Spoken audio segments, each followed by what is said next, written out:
The rain had that expensive sound, the kind that falls on marble driveways, on cars too polished to be touched by mud. Inside the tall windowed restaurant, candlelight trembled against glassware worth more than most people's rent. Claire Evans moved quietly between tables, balancing trays and practiced smiles. She'd been working double shifts for weeks, saving every tip she could for her brother's hospital treatment, but the weariness never touched her face. People tipped you less when they saw fatigue. They paid for grace, not struggle. At the corner table near the window sat a family that didn't belong to the rain, they seemed to command it. Charles Hawthorne, the billionaire philanthropist turned business magnate, was an image of composed authority, silver hair, black suit, hands folded like a man who never had to raise his voice to be obeyed. Across from him sat his daughter, Victoria, 19, beautiful and unreachable, a porcelain doll with shadows behind her eyes.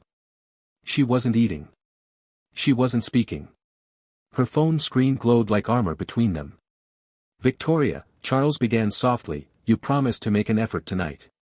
The girl didn't look up. "I promised to show up. I didn't say I'd perform." Her voice carried that mixture of defiance and exhaustion that made people back away.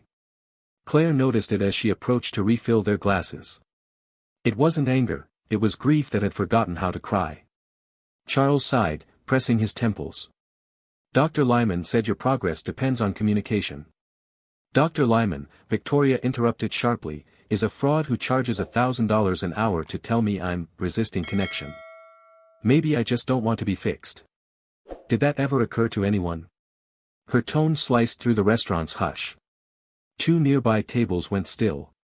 Claire hesitated for a moment, unsure whether to step in or step back. But when Victoria pushed her glass toward her without looking up, something in Claire's chest stirred, a flicker of recognition. She'd seen that kind of pain before, loud, performative, and desperate for someone to call its bluff. As she poured the water, Victoria muttered under her breath, "Even my therapist gave up." Without thinking, Claire said quietly, "Maybe you made it too easy for them." The air froze. Even the soft piano music in the background seemed to falter. Victoria's head snapped up, her storm-gray eyes narrowing at the waitress who had dared to speak. "What did you just say?" Claire almost apologized. Almost. But something inside her refused to bow. "You push people until they leave," she said softly, not unkindly. "It proves your point that everyone gives up on you. Maybe you've mistaken that for control." A murmur rippled through the restaurant. Charles straightened, eyes flashing between surprise and anger. "Miss, that was..." Out of line, Claire finished for him, setting the water jug down. "I know. I'm sorry." She wasn't sorry. Not really. But she stepped back, forcing a professional smile. "I'll give you a moment." She turned away, her pulse thundering in her throat. She'd probably just destroyed her job. Still, there was something satisfying about telling the truth, even when it came wrapped in risk. Behind her, Victoria's voice came quieter now, uncertain. "She thinks she knows me." Charles's reply was measured. "She doesn't know what she's talking about." "Maybe she does," Victoria said. Her voice trembled at the edges, a sound Claire wouldn't forget. When her shift ended, the restaurant was nearly empty. The city outside had swallowed the rain, leaving streets that glittered like spilled ink. Claire untied her apron and hung it in the back room, rubbing her sore wrist.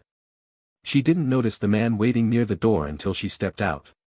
"Miss Evans," Charles said, his voice carrying the controlled politeness of someone used to being obeyed. "A word?" Claire froze. "Sir, if this is about earlier." "It is." He gestured toward the empty lounge area. "Please." She followed, every instinct screaming that she was about to be fired. He sat, crossing his legs with deliberate precision. "You spoke to my daughter in a way most professionals wouldn't dare." "I shouldn't have," Claire admitted. "It wasn't my place." He tilted his head. "And yet, she listened. That's more than any of those professionals have managed in months." He studied her like an unsolvable problem. "Tell me, Miss Evans, what exactly made you say that to her?" Claire hesitated. "Because I recognized the look in her eyes." "And what look is that?" "The look of someone who's been drowning so long she's made peace with it." Charles was silent for a long moment. Then, to her astonishment, he smiled faintly. "You're a waitress, not a psychologist." "I know. But you noticed something trained experts didn't." He leaned forward slightly. "I have a proposition. It's unconventional." She frowned. "I'm listening." "My daughter has been through several incidents. Self-harm. Withdrawal. She refuses every therapist I bring. But tonight she reacted differently, with you. I don't believe in coincidences." He paused, as though gauging her reaction. "I'd like you to come to the house. Speak to her. As yourself. Not as a therapist." Claire blinked. "You want me to talk to her?" "Yes. I'll compensate you for your time. Generously." She shook her head. "Mr. Hawthorne, I'm not qualified. I serve coffee and refill glasses. I can't fix someone's trauma." He regarded her evenly. "Perhaps. But I've spent millions on people who claimed they could, and all they've done is fail. You have something they don't." "What's that?" Her attention. The words hung between them, impossible to argue with. When Claire got home that night, her apartment was cold, a single bulb flickering above the kitchen sink. Her younger brother Ethan was asleep on the couch, his breathing uneven, the oxygen machine humming beside him. She sat quietly beside him, brushing the hair from his forehead. The medical bills on the counter looked like a losing battle typed in black ink. She thought of the offer. She thought of the girl's hollow eyes and the billionaire's haunted calm. It wasn't her world. But maybe, for once, she could do something more than just survive. By morning, she'd made her decision. The Hawthorne estate looked like something built to intimidate God. Acres of manicured lawns, fountains shaped like angels, and walls too tall to see over. A butler led her through echoing halls to a sitting room that smelled faintly of cedar and wealth. Victoria was there, curled up on a couch in oversized pajamas, scrolling through her phone. When Claire entered, Victoria didn't even glance up. "Let me guess. Dad's new experiment." Claire didn't answer. She set her bag down and sat across from her. Silence stretched between them like wire. Finally, Victoria looked up. "You're not going to lecture me?" "No." "Not going to ask about my feelings or tell me to open up?" "No." "Then what are you doing here?" Claire shrugged. "Drinking overpriced tea and trying not to spill it." That earned a flicker of something, surprise, maybe amusement. "You're strange." "Thank you. Most people just say rude." For the first time, Victoria smiled. It was small, cautious, like a door opening a crack. Hours later, when Charles found them, the untouched tea sat cold on the table. Victoria was laughing, an actual, unforced laugh, as Claire told some story about a regular customer who tipped in Monopoly money. The sound startled him. He hadn't heard it in over a year. He stood unseen in the doorway, watching the impossible unfold. The waitress who'd said the wrong thing right had done in one afternoon what therapy, money, and medication had failed to achieve. But in his eyes, there was more than gratitude. There was calculation. Because behind his daughter's fragile smile, he saw something dangerous forming, hope. And hope, in his world, was the most unpredictable currency of all. Claire learned quickly that the Hawthorne mansion was a beautiful trap. Every surface gleamed, every painting was worth more than her entire existence, and yet the air felt heavy, as if grief itself had been carved into the marble. The staff moved quietly, their eyes darting between Claire and the closed doors of Victoria's wing. They treated her with polite suspicion, as though her mere presence upset the balance of something delicate and long broken. The first morning began in silence. Claire found Victoria sitting in the conservatory, surrounded by plants that thrived under artificial light, the only kind that touched her now. The girl was painting, though the canvas looked more like a battlefield of black strokes than art. Claire hesitated at the doorway. "Don't hover," Victoria said without turning. "It makes people look guilty." Claire stepped inside, unruffled. "What am I supposed to be guilty of?" "Existing here." "Then I guess I'm already guilty." Claire crossed to a chair opposite her. "What are you painting?" Victoria wiped her brush on the hem of her sleeve, a gesture that would have made any etiquette tutor faint. "Noise. It looks more like pain." Same thing, she said, her tone flat. You sound like my father. That's probably the worst insult you've ever given anyone, Claire said dryly. Victoria paused mid-stroke, her lips twitching. You're not easily scared off. I'm too tired to be scared. Try me next week. That earned a small, involuntary laugh, the kind that escaped before pride could stop it. Claire leaned back, letting the moment breathe. With Victoria, she learned, silence wasn't empty. It was a test. Every quiet second measured how much patience someone had before they filled the void with pity. For the next few days, Claire followed no rules, because none were given. She didn't ask questions about therapy or medication. Instead, she sat with Victoria during meals, or while the girl sketched in her journal, or when she wordlessly wandered through the rose garden that Charles had imported from France. The roses were pale, almost white, except for one crimson bloom in the center. My mother planted that one, Victoria said quietly. Said it reminded her of life, how one wrong season could kill everything. What happened to her? Claire asked softly. Victoria didn't answer. She just stared at the flower until the wind scattered a few of its petals. She stopped loving this place before it stopped loving her. It was the first honest thing she'd said in 3 days. Claire didn't push further. She knew what it meant to grieve something you still had to live inside. That night, Claire found herself in the kitchen, making tea.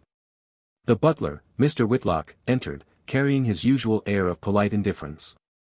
You're different from the others, he said suddenly. How so? They came in suits and spoke in theories. You came in sneakers and asked where the spoons were. He regarded her with something like curiosity. She hasn't spoken more than a handful of words to anyone since last year. What did you say to her that night? The truth, Claire said simply. Sometimes that's the only language pain understands. Whitlock nodded thoughtfully. Be careful. The truth in this house has teeth. Over the following week, Victoria's mood shifted unpredictably, laughter one moment, fury the next. She accused Claire of pretending to care, then cried when Claire didn't leave. She ignored her for hours, then suddenly demanded she stay. One afternoon, as thunder growled outside, Victoria burst into Claire's room without knocking. They said you used to study psychology. Claire looked up from her book. I did. I didn't finish. Why not? Life happened. Be specific. My mom died, my brother got sick, and tuition stopped paying itself. Victoria folded her arms. So you failed? No, Claire said quietly. I chose differently. Same thing. Claire met her gaze steadily. Maybe to you. But sometimes the only way to survive is to rewrite what success means. Victoria turned away, muttering, You talk like you've been through something epic. I talk like I've been through rent, bills, and hospitals, Claire replied. That's epic enough. It disarmed Victoria more effectively than any sympathy could have. For the first time, she didn't have a retort. She just stared at Claire, eyes narrowing as if recalibrating an old assumption. You're weird, she said finally. Thank you, Claire answered again. Later that evening, Claire wandered into the east hallway, where portraits of Hawthorne ancestors glared down from gilded frames. She paused at one of a woman in ivory lace, sharp eyes, delicate smile. Beautiful, isn't she? Said a voice behind her. It was Charles. She has your daughter's eyes, Claire observed. That was Eleanor Hawthorne, my wife. His tone softened on the word. She died 3 years ago. After that, Victoria fell apart. So did I, in ways I didn't recognize. Claire studied him carefully. Do you ever talk to her about it? She doesn't want to. Or maybe she needs you to want to. His expression darkened. You're brave, Miss Evans. Most people don't challenge me. Maybe that's the problem. He smiled faintly, a rare crack in his armor. You remind me of Eleanor. She never cared about my reputation either. Claire didn't answer. But she understood now, this wasn't just a father hiring help. This was a man outsourcing his guilt. By the end of the second week, something delicate had shifted between Claire and Victoria. Their mornings were spent in quiet rituals, painting, reading, sometimes baking disastrous cookies that the staff pretended to enjoy. But beneath the laughter, shadows stirred. One night, Claire found Victoria in the music room, sitting at the piano in darkness. The faint glow from the hallway traced her profile. She was crying silently, her hands hovering over the keys. "Do you play?" Claire asked softly. Victoria didn't look up. "Not anymore. She taught me. I haven't touched it since the funeral." Claire sat beside her, saying nothing. After a long moment, she pressed one key, a low, trembling note. Victoria stared at her. "You ruined the silence," she whispered. "Good," Claire replied. "Silence is how sadness hides." Then she began to play, hesitant, clumsy. Victoria watched, torn between annoyance and disbelief. When Claire stumbled through the melody, Victoria sighed, exasperated, and placed her hands on the keys. "That's not how it goes." "Then show me," Claire said. And she did. Slowly at first, then with growing confidence, her fingers moving like they remembered. The song filled the room, fragile and beautiful, until the last note hung trembling in the air. When it faded, Victoria whispered, "I hate you." "I know. Because you make me feel things I was trying to forget." "That's what healing sounds like," Claire said. Victoria laughed through her tears, the sound jagged and honest. "You really are impossible." "So are you." Charles watched from the doorway again, unnoticed. The sight of his daughter at the piano, something he'd given up hoping to see, left him speechless. But mixed with gratitude was something more complicated, unease. Because it wasn't him who'd brought her back. It was the waitress. The following morning, everything fractured. Victoria refused breakfast, locked herself in her room, and ignored every knock. Hours passed before Claire heard shouting from upstairs. She ran to find Charles standing outside Victoria's door, fists clenched. "She's hysterical," he said tightly. "Throwing things, screaming about lies." "What happened?" "She found the letters. Ones her mother wrote before she died. I'd hidden them." Claire's chest tightened. "Why would you hide them?" "Because they blamed me," he said bitterly. "Eleanor thought my obsession with reputation killed her peace. She wanted Victoria to know the truth, that love isn't control." Before Claire could respond, a crash sounded inside the room, breaking glass, a choked sob. Claire didn't wait for permission. She opened the door. Victoria sat on the floor amid torn papers and shattered glass. Her eyes were wild, her hands bleeding from where she tried to rip the letters apart. "Get out," she screamed when she saw Claire. "You don't know what it's like. You think you care, but you don't. You can't fix this." Claire knelt, keeping her voice low. "I'm not here to fix it. I'm here because you shouldn't bleed alone." Victoria froze. Her breathing slowed. Slowly, she let the torn papers fall from her hand. Claire reached for a napkin, pressing it gently against the cuts. "Your mother wrote these because she loved you," Claire said. Even her anger was love trying to survive. Victoria's tears fell silently now. "She said I reminded her of him. That I was becoming cruel." Claire met her eyes. "You're not cruel. You're scared. And scared people hit back first." Something broke in her then, not the fragile kind of break that ends things, but the kind that begins again. Victoria leaned forward and collapsed into Claire's arms, sobbing until her body gave out from exhaustion. Charles stood outside, listening, guilt thick in his throat. For the first time, he didn't step in. He realized this wasn't his battle to win. When dawn came, the storm outside had eased. Claire sat beside the sleeping girl, holding one of the surviving letters, words written in elegant script. "If love ever starts to feel like obedience, it's time to choose freedom over approval." She folded it carefully, placed it on the bedside table, and whispered, "She's free now, Mrs. Hawthorne. I'll make sure your daughter learns how to be, too." Downstairs, Charles poured himself a drink he didn't taste. He knew something irreversible had happened, the balance had shifted. The waitress wasn't a guest anymore. She had become the catalyst of everything this house had buried. And as the first light touched the mansion's walls, he understood what frightened him most, not that Claire would fail, but that she might succeed. Morning arrived with hesitant light, glancing off the Hawthorne estate's vast windows like an apology. The storm had left behind a washed-out stillness, the kind that felt too fragile to touch. Claire awoke in the guest quarters, her neck stiff from sleeping in a chair beside Victoria's bed.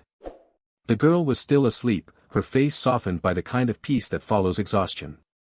For a long moment, Claire simply watched her breathe, proof that the worst had passed, at least for now.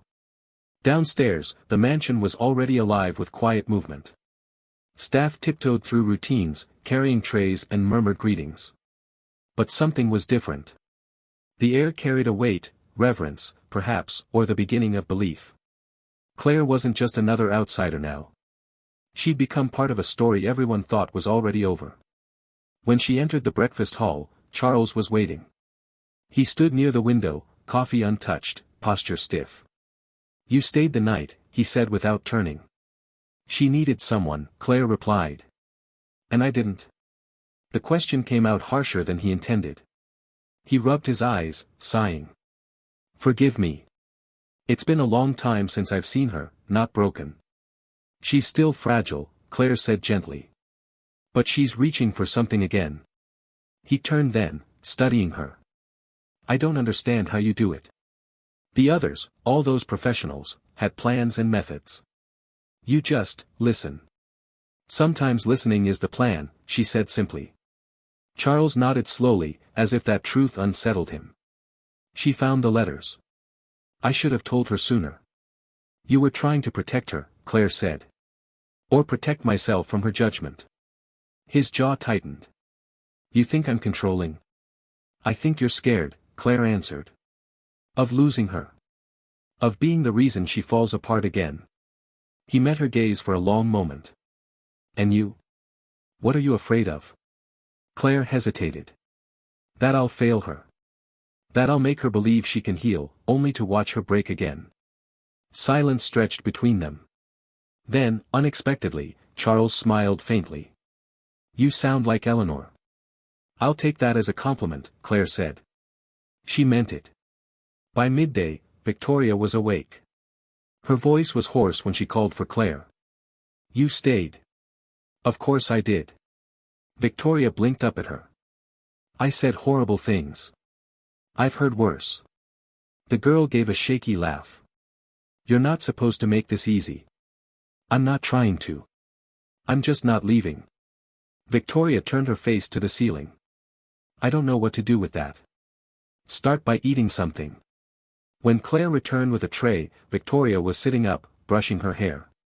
She looked smaller than usual, as though the rage had burned something out of her. The scars on her hands were faint but visible. Claire handed her the breakfast gently. "You don't look shocked," Victoria said, noticing her gaze. "Pain doesn't surprise me anymore." Victoria studied her. "You've seen it. Lived it." That seemed to comfort her more than any empty reassurance. She ate quietly for a while, then said, "My mother used to write letters to herself before bed. She said it made the world quieter. Maybe I'll try that." "That's a good start," Claire said. "Sometimes we have to talk to ourselves before we can talk to anyone else." Days became rhythm again, but different now, lighter, almost human. Claire noticed small miracles, the sound of piano keys at dusk, the smell of cookies that didn't burn this time, the sight of Victoria walking outside barefoot on the grass. Each act was rebellion against despair. Charles, however, remained uneasy. His gratitude warred with jealousy. Every smile his daughter gave Claire felt like a reminder of his own failures. One evening, he found himself outside the conservatory, listening to them talk. "I used to think love meant saving someone," Victoria was saying. "But maybe it's just staying while they learn to save themselves." "That's smarter than most adults I know," Claire said. "I got it from you." Charles turned away, shame and pride mixing in equal measure. That weekend, he invited a guest, Dr. Lyman, Victoria's former therapist. "He wants to see her progress," Charles explained. Claire frowned. "She's not ready for him. She has to face the world sometime." When the doctor arrived, the tension in the air was sharp enough to taste. Victoria greeted him with cold civility. "Come to diagnose me again?" "Just to talk," he said carefully. "I hear you've made progress." "With a waitress," she said flatly. "Does that offend you?" Dr. Lyman glanced at Charles, uncomfortable. Of course not. Healing takes many forms. Right. As long as it's billable, she muttered. Victoria, Charles warned. No, she's right, Claire interrupted softly. Sometimes people just need to be heard without an invoice attached.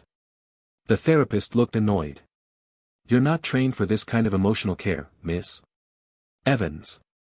She met his gaze calmly. And you're right. I'm not trained. I just care. He scoffed quietly. Caring is a sentiment, not a solution. Funny, Claire said, it's the only thing that's worked. Victoria's lips curved into the smallest, fiercest smile. After he left, Charles confronted her in private.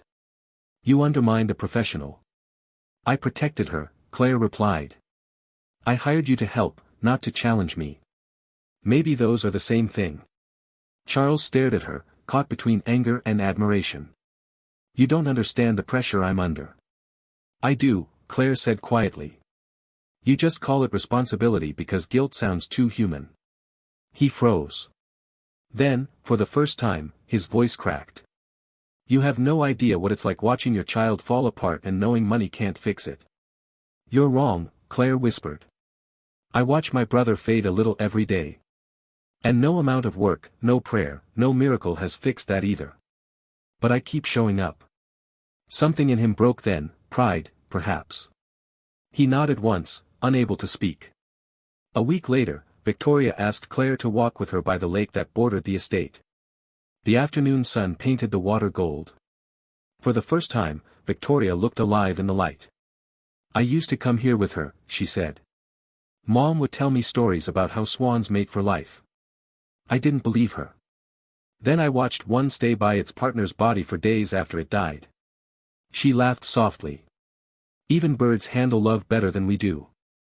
Claire smiled. Maybe they just don't have to explain it.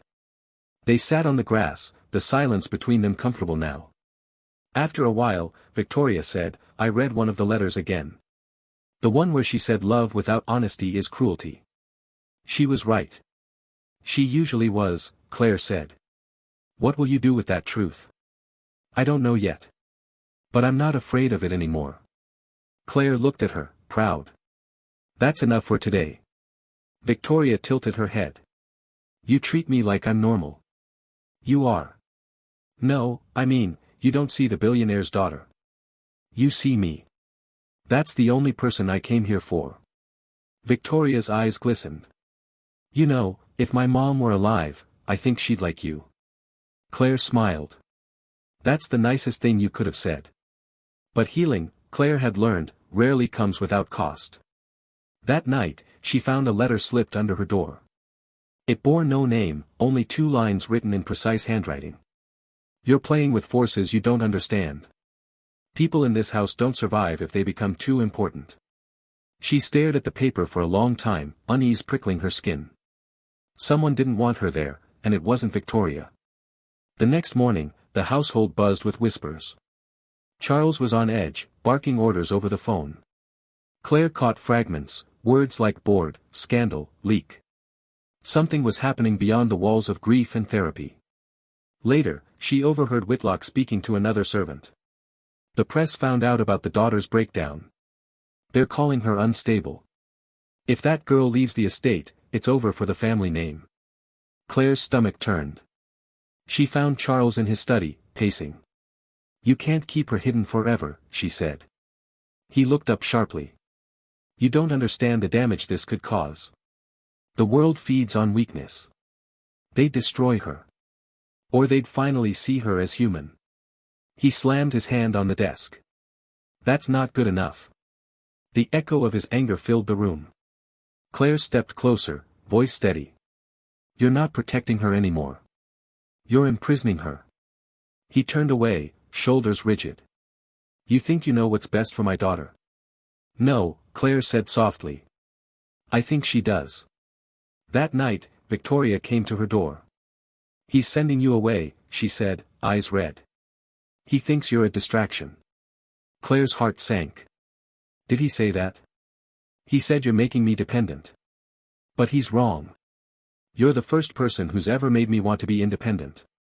Claire forced a smile. Then you already have everything you need. No, Victoria whispered. I need you to stay. I can't promise that. Please. Claire hesitated, then took her hand. I'll stay as long as I can. Victoria's grip tightened. Then I'll fight him if I have to. When Claire entered the dining hall the next morning, the air felt electric. Charles sat at the head of the table, a document in front of him. Your employment ends today, he said without preamble. Claire nodded slowly. Because I made her smile. Because she's getting attached. And because I can't afford another scandal. Maybe you're just afraid she's healing without your permission. Charles's jaw tightened. You forget your place. I never had one here, Claire replied. You hired me to reach her. I did. You're the one who doesn't know what to do now. He stood, furious. You don't understand the consequences. I understand perfectly, Claire said, her voice soft but steady. If you send me away, she'll see it for what it is, proof that control matters more than love. For a moment, Charles looked as if he might explode. Then something in him broke again. He sank back into his chair, exhausted. You don't know what you're doing to me. Neither did you, she whispered, and left the room. Outside, the sky threatened rain again. Claire stood on the steps of the mansion, heart pounding. Behind her, through the tall windows, she saw Victoria running down the hall, shouting her name.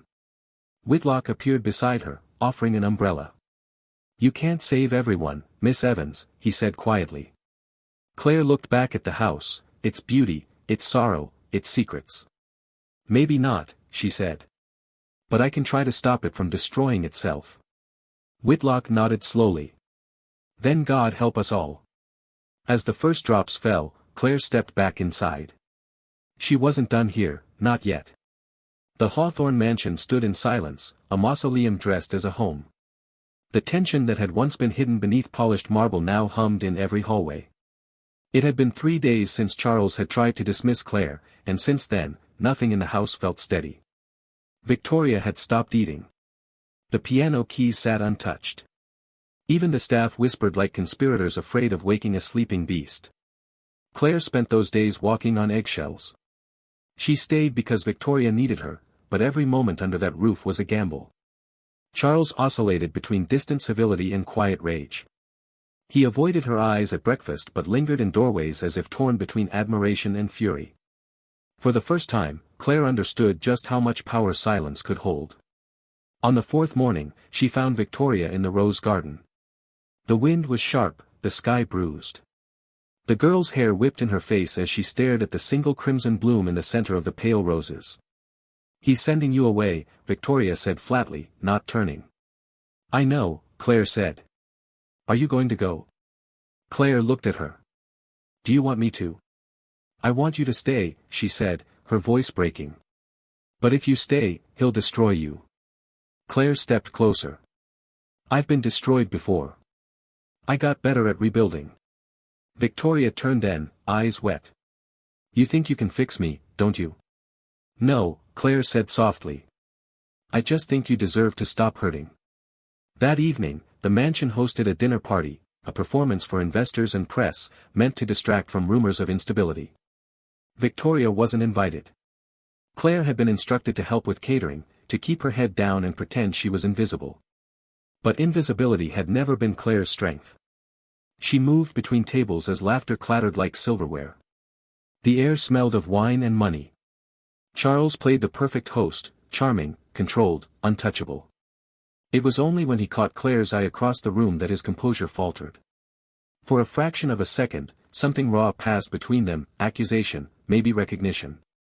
In that instant, a sound cut through the chatter. A crash from the grand staircase. Gasps followed. Victoria stood at the top landing, barefoot, wearing her mother's old silk gown. Her hair was unbrushed, her eyes red but alive. She looked like a ghost that had decided to haunt the living. Ladies and gentlemen, she said, voice trembling but clear, since my father loves appearances, I thought I'd make one too. The room froze. Charles's face drained of color. Victoria, he said quietly, go upstairs. She ignored him. You all whisper about me, don't you? About the unstable daughter and the tragedy that ruined the family brand. Well, here's the truth, no therapist could reach me because no one ever told me the truth. My mother's death wasn't a tragedy. It was the consequence of living in a house where love meant obedience. The crowd murmured in shock. Claire stood frozen, tray trembling in her hands. Stop this, Charles hissed. No, Victoria said, her voice rising. Not until I'm done. You all celebrate him for his charity, his vision, his success. But none of you know what it's like to be his daughter, to live in a glass cage he calls protection. Tears blurred her eyes, but she didn't falter. I used to think I was broken. Turns out, I was just buried. Charles stepped forward, face pale with fury. Enough. He reached for her arm, but Claire was already there, moving between them. Don't, Claire said, her voice steady. Let her finish. He froze, staring at her. You don't get to tell me how to raise my child. She's not a child anymore, Claire said. And she's finally speaking her truth. You can either listen, or lose her. For a long moment, no one breathed. Then, slowly, Charles lowered his hand. Victoria exhaled, trembling, and turned away. The silence that followed was suffocating. She fled up the stairs. Claire followed. They found each other in the music room. Victoria sat at the piano, shaking. I shouldn't have done that, she whispered. He'll never forgive me. Claire knelt beside her. Maybe he's not the one who needs forgiving. Victoria's hands trembled over the keys. He's all I have left. You have yourself. That's more than enough. She looked up, eyes shining with tears. Do you believe people can change? Claire hesitated. Yes. But only if they stop pretending they don't need to. Victoria pressed a single note on the piano. Then maybe tonight was the first step. Downstairs, the dinner had ended in chaos. Guests whispered their way out, journalists already composing headlines. Charles sat alone in his study, staring at a decanter he hadn't touched. The weight of his empire, his pride, his guilt, all of it pressed down like stone. Whitlock entered quietly. Sir, the damage. Charles cut him off. Spare me the reports. He poured himself a drink with shaking hands. She's right, you know. I buried them both. Eleanor and Victoria. One under expectations, the other under fear. Whitlock said nothing. He'd served this family long enough to know when silence was the only kindness left. Charles stared into the glass. That waitress, she sees through everything. Yes, sir. She terrifies me. Whitlock's expression softened. Perhaps that's why she's necessary. By midnight, the mansion had emptied. Claire sat with Victoria in the conservatory, the storm returning outside. The girl's head rested on her shoulder. I should leave, Claire murmured. He won't let me stay after tonight. Victoria's voice was barely a whisper. Then I'll go with you. Claire's heart clenched. You can't run from this. Then what do I do? Face it. That's the only way freedom means anything. They sat in silence as lightning flashed through the glass ceiling. The world felt raw, electric, full of endings and beginnings. The next morning, Charles summoned Claire. His face looked older, lines carved deeper by sleeplessness. He gestured for her to sit. You humiliated me, he said quietly. You let her humiliate me. I didn't let her do anything. She chose to speak. He slammed his fist against the desk. You think you know her better than I do? I don't need to know her better. I just listen. He laughed bitterly. And what does listening buy you? Morality? Purpose? You think you're her savior? No, Claire said. I think she's mine. That silenced him. For a moment, the hardness in his eyes cracked. Do you know what Eleanor said to me before she died? He asked. She said love isn't control, it's courage. I thought she was wrong. I thought control kept people safe. But all it did was keep me alone. He stood abruptly, walking to the window. I don't know how to fix this. You start by not trying to. He turned to her, bewildered. Then what do I do? Let her live. Let her hurt. Let her become someone who doesn't need saving. He nodded slowly, the fight leaving him. You've changed her. And me. Claire smiled sadly. Then my work here is done. When she packed her bags that afternoon, the house felt different, lighter somehow. But Victoria wasn't ready to say goodbye. She followed Claire to the gate, hair whipping in the wind. Don't go, she pleaded. Not like this. I have to. This isn't my world. But you made it bearable. Claire placed a hand on her cheek. Then promise me something. Don't stop speaking. Don't stop fighting for the truth, even when it hurts. Victoria nodded, tears streaking her face. You sound like her. My mother. Maybe she's just been trying to speak through the people who care. They stood there for a moment, the storm washing the air clean. Then Claire turned and walked away. That night, the Hawthorne estate felt hollow again. But in the quiet, change had already begun. Charles found Victoria in the conservatory, reading her mother's final letter aloud. She said love isn't supposed to protect you from pain. It's supposed to teach you what to do with it. Charles swallowed hard. She was right. Victoria looked up at him, eyes steady. So what do we do now? He smiled weakly. We learn. Outside, thunder rolled over the hills. The last storm of winter, perhaps. Inside, for the first time in years, the Hawthorns didn't flinch. Weeks passed. The headlines faded, the scandal drowned by newer gossip. Victoria began volunteering at a rehabilitation center under an assumed name. Charles started spending less time at his office and more time at home. The mansion that had once echoed with grief began to hum again with cautious life. And then, one morning, a letter arrived addressed to Victoria. It was written in Claire's neat handwriting. You once asked if people can change. I think the better question is whether they can forgive themselves. Don't rush to find the answer. Let it find you instead. The world is wider than pain, and you belong in it fully. See. Victoria smiled through her tears. Then she sat at the piano and began to play, the same song her mother once taught her, the same melody Claire had stumbled through.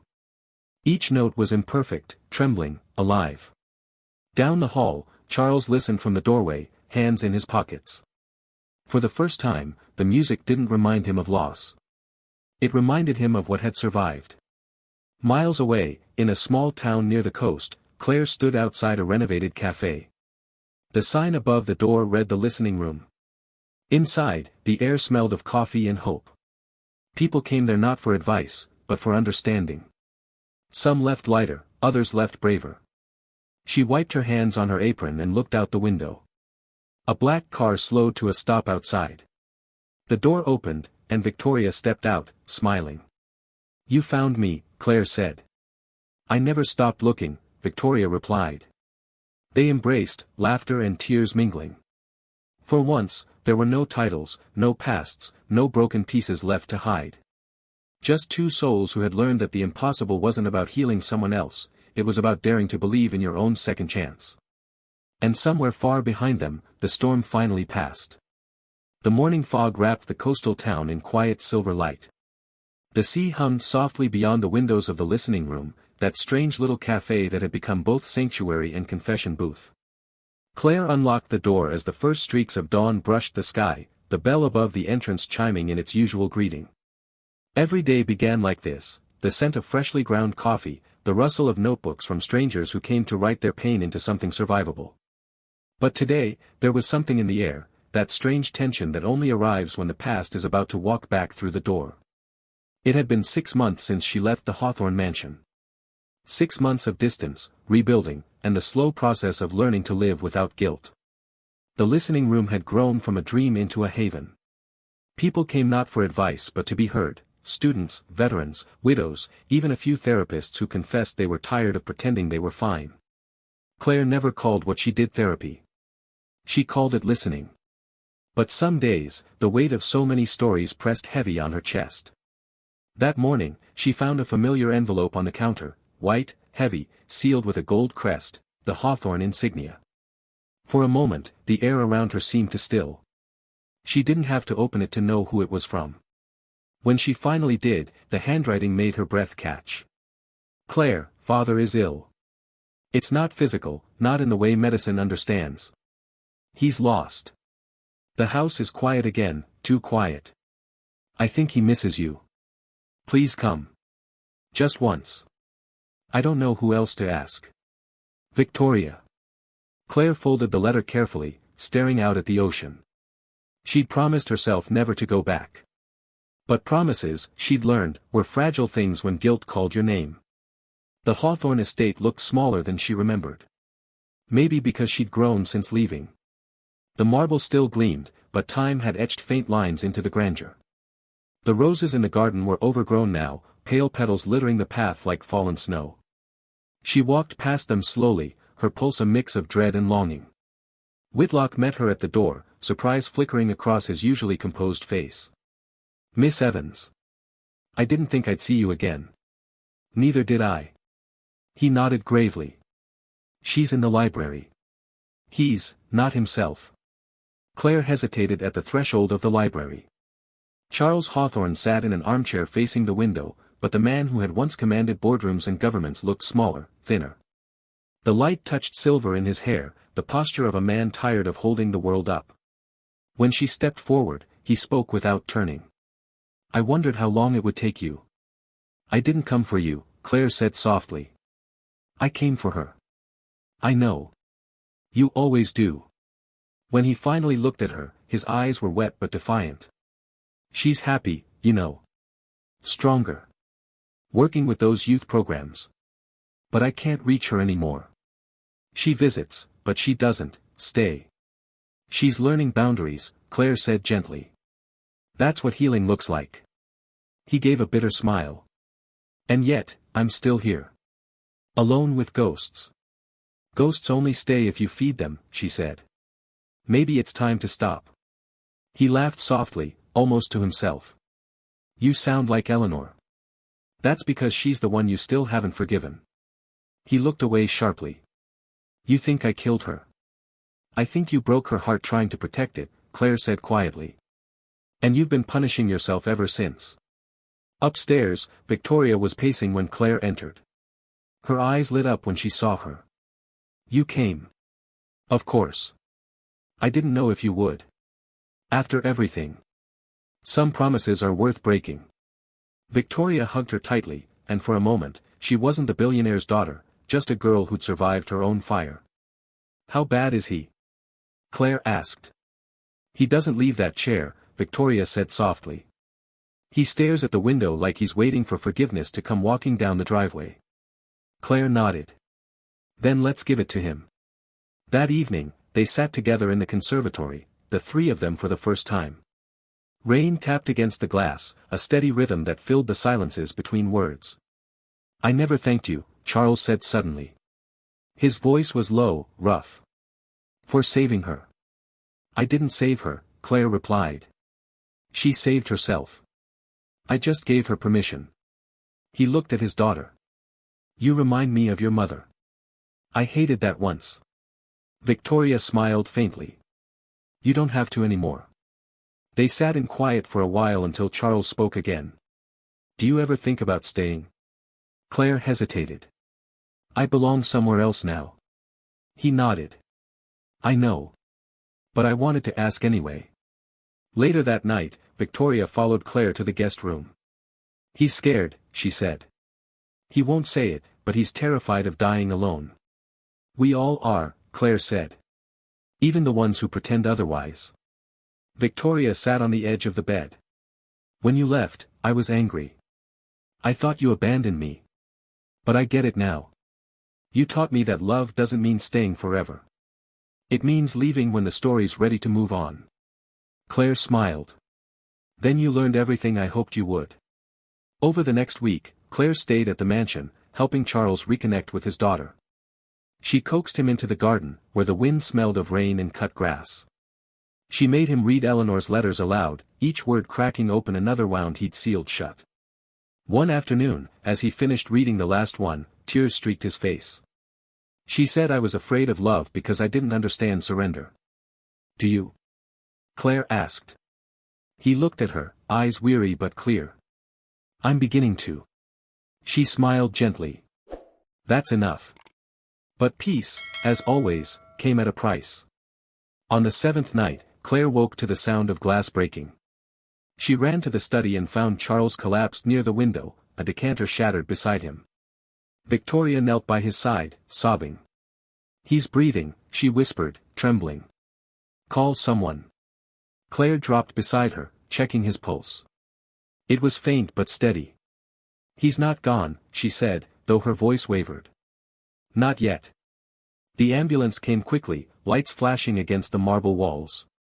Claire rode with them, her hands gripping his cold ones. She whispered the same words she'd said to Victoria months ago, "You're not broken. You're just unfinished." He opened his eyes briefly, the faintest smile ghosting across his lips. You always say the right things at the wrong times. Then stop choosing the wrong times, she said, fighting tears. He laughed weakly. You never did learn when to listen. She held his hand tighter. That's how you know I'm still me. He survived the night, but something in him shifted. The next morning, when Claire entered his hospital room, he was looking out the window again, but this time, there was peace in his eyes. I dreamed of her, he said softly. Eleanor. She said she forgave me. Then forgive yourself, Claire said. That's the only way to make it real. He nodded slowly. Will you stay until it's done? Until what's done? Until I can look at my daughter and not see my mistakes. Claire smiled. Then I'll stay as long as it takes. Weeks passed.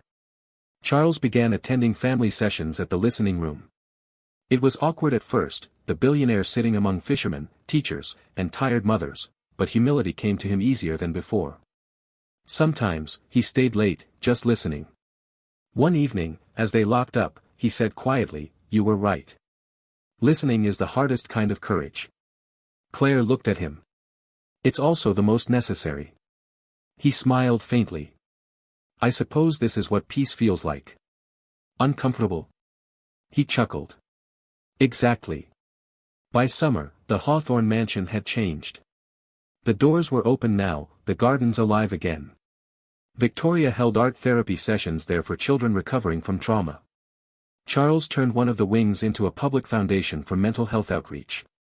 And through it all, Claire remained a quiet constant, not a savior, not a miracle, just a witness to the impossible becoming ordinary. One afternoon, Victoria brought her a gift, a small painting of the crimson rose from the garden. You said it looked like pain once, she reminded her. Now it looks like growth. Claire traced the petals with her finger. It always was both. They stood together on the terrace, watching the sun dip below the horizon. The air was warm, the kind of warmth that felt earned. Do you ever think we'd get here? Victoria asked. No, Claire admitted. But I'm glad we didn't stop walking.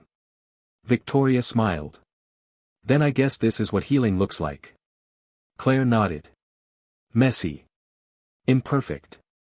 Real. That night, when she returned to her cafe, she found a single rose in a vase on the counter, deep crimson, perfectly alive.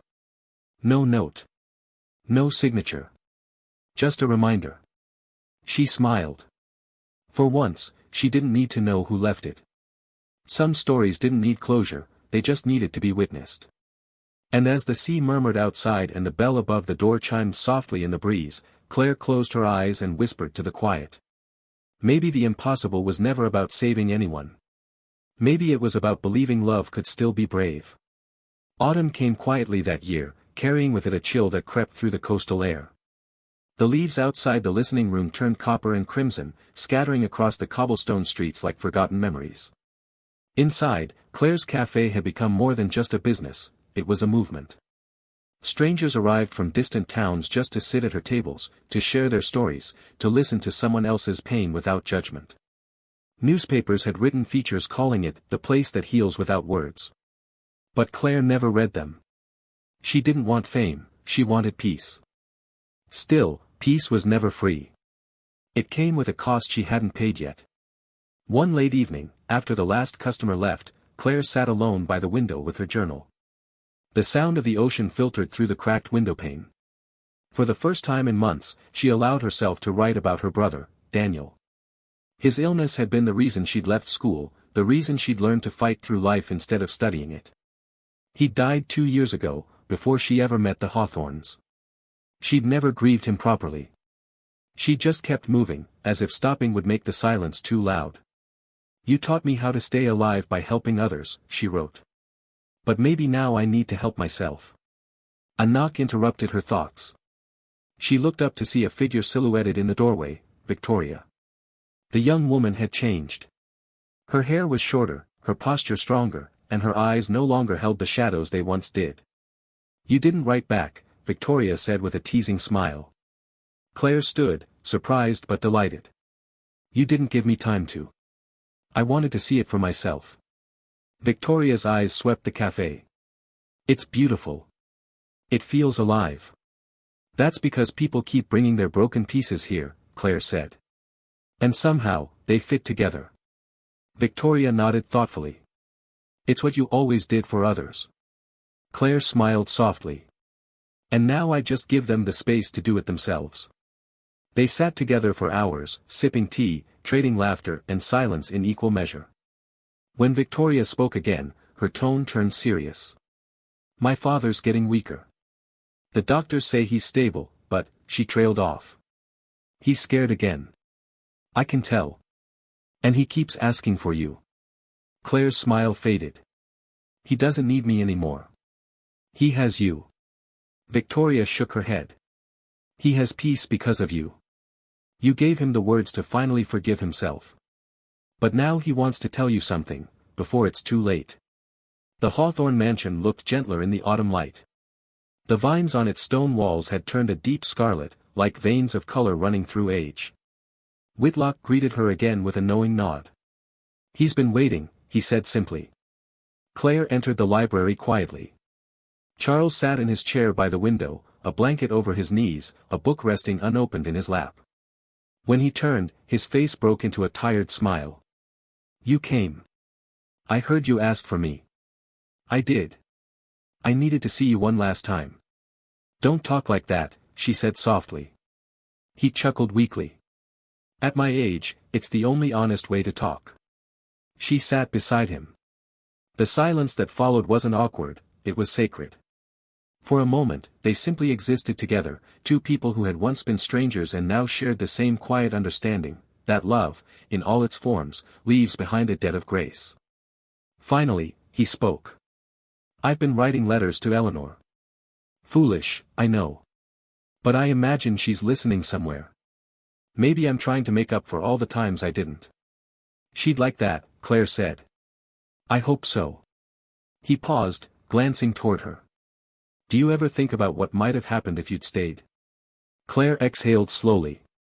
"Sometimes. But I think we all ended up where we needed to be." Charles nodded. "You were right, you know. Love isn't control. It's courage." He reached into the pocket of his robe and pulled out a folded paper. "This is for you. A letter Eleanor wrote before she died. I think she wanted you to have it." Claire hesitated. "Why me?" "Because she knew you'd understand her better than I ever did." She unfolded the paper carefully. The handwriting was elegant, familiar, trembling. "If someone ever finds this, if you are reading this, know that love doesn't die when people do. It waits. It changes shape. And when it returns, it does not ask to be understood, only to be felt." Claire blinked back tears. "She wrote this for you." "No," he said softly. "She wrote it for anyone who would listen." They sat together until the light dimmed. Then, with a deep sigh, Charles whispered, "Tell her I'm ready." His hand grew still in hers. Claire stayed beside him long after his last breath, whispering into the fading light, "She already knows." The funeral was small, private, and unpretentious, just as Charles had requested. Victoria stood between Claire and Whitlock, dressed in black but holding her head high. When it was her turn to speak, her voice didn't tremble. "My father taught me that power means nothing without love. And love means nothing without truth. It took us a lifetime to learn that, but we did. And I think that's all that matters." After the service, Claire walked alone to the rose garden. The crimson bloom was still there, vibrant even in the chill. She knelt beside it, tracing its stem gently. "Rest now," she whispered. "You did it. You set them free." Behind her, Victoria joined her quietly. "He left the house to me. But I don't think I can stay here." "You don't have to," Claire said. "Maybe it's time to make something new." Victoria looked at her, a faint smile forming. "Like the listening room?" Claire nodded. "Exactly like that." Months passed. The mansion was sold, and the proceeds went into the Eleanor Hawthorne Foundation for Healing and Art. Victoria worked beside Claire now, helping survivors of grief and loss rediscover their voices through creativity. Together, they expanded the listening room into a second branch near the city. They called it the Open Window. On opening day, dozens of visitors arrived, some broken, some curious, all human. The space was filled with light and laughter, and in the corner hung a painting of the crimson rose, framed beneath a plaque that read, "The impossible isn't what cannot be done, it's what people stop believing they can." That evening, after the crowd had gone, Victoria stood by the window watching the sunset. "Do you ever miss her?" she asked. "Who?" Claire said softly. "My mother. Even though you never knew her, I feel like she's the reason you came to us." Claire thought for a moment. "Maybe she sent me. Or maybe we all just find each other when we're ready to listen." Victoria smiled. "That sounds like something you put on the wall." "Maybe I will." As night fell, Claire walked outside to the courtyard, where fairy lights glowed like fireflies above the tables. The sound of the ocean reached faintly from the distance. She sat on the steps, breathing in the salt air, feeling something inside her finally settle. For the first time since Daniel's death, she didn't feel haunted. She felt accompanied, by voices, memories, moments that had built her into who she'd become. She realized that healing wasn't about forgetting. It was about learning to live with the echoes. She pulled out Eleanor's letter one last time and whispered the words to the wind. "Love doesn't die. It waits." A single rose petal, caught in the breeze, brushed against her hand before drifting away. Somewhere, in that vast silence, she imagined the Hawthorns together again, Eleanor's laughter, Charles's quiet peace, Victoria's resilience, and for once, she didn't feel like an outsider to their story. She felt like its witness. And when she returned inside, she found Victoria asleep on one of the couches, an open sketchbook on her lap. The page showed a drawing of 3 intertwined roses, one red, one white, one gold. Beneath it, written in small letters, were the words, "For Claire. The one who made the impossible possible." Claire smiled, turned off the lights, and whispered to the quiet cafe. "Tomorrow, we'll listen again." The waves answered softly, like applause fading into peace. The sun rose over the coastline in muted gold, spilling its light across the glass front of the open window. Inside, the scent of coffee and fresh paint filled the air. The tables were arranged with soft linen cloths, hand-painted signs that read, "Stories live here." It was the 1-year anniversary of the foundation's launch, a milestone neither Claire nor Victoria had ever dreamed of reaching when they first met in that storm-drenched courtroom of grief. Claire stood behind the counter, arranging small vases of crimson roses, the same variety from the Hawthorne garden. The morning crowd was quieter than usual. Maybe it was the air, heavy with something that felt like memory. Victoria entered soon after, her black coat dusted with sea spray. She looked older now, not in years but in spirit, the kind of aging that comes from surviving everything you weren't supposed to. "You're up early," Claire said with a small smile. "Couldn't sleep," Victoria replied. "Today feels big." "It is," Claire agreed. "It's the first time we've hosted a memorial here." "For him." Victoria nodded. "He would have liked that. Something quiet. Something human." They prepared the space together, candles on each table, a small photo of Charles placed near the entrance. No marble monument, no speeches. Just stories, shared over coffee, the way he used to sit in the listening room and listen to strangers talk about their pain. When the guests began to arrive, friends, employees, even a few journalists, Claire stepped aside and let Victoria speak. The young woman stood near the photo, her voice steady but tender. "My father once believed that love was control," she began. "He thought strength meant silence, and that grief was weakness. But before he died, he taught me something new, that letting go doesn't mean giving up. It means making space for something real. She looked toward Claire then, smiling faintly. He didn't just learn that from himself. He learned it from someone who listened. Someone who turned a house of marble into a place that could finally breathe. Applause rippled softly through the room. Claire bowed her head, humbled, her throat tight with emotion. She hadn't come here to be anyone's hero. But somehow, her presence had stitched together the broken fabric of more lives than she'd ever intended. After the memorial, the guests lingered, telling stories, laughing through tears.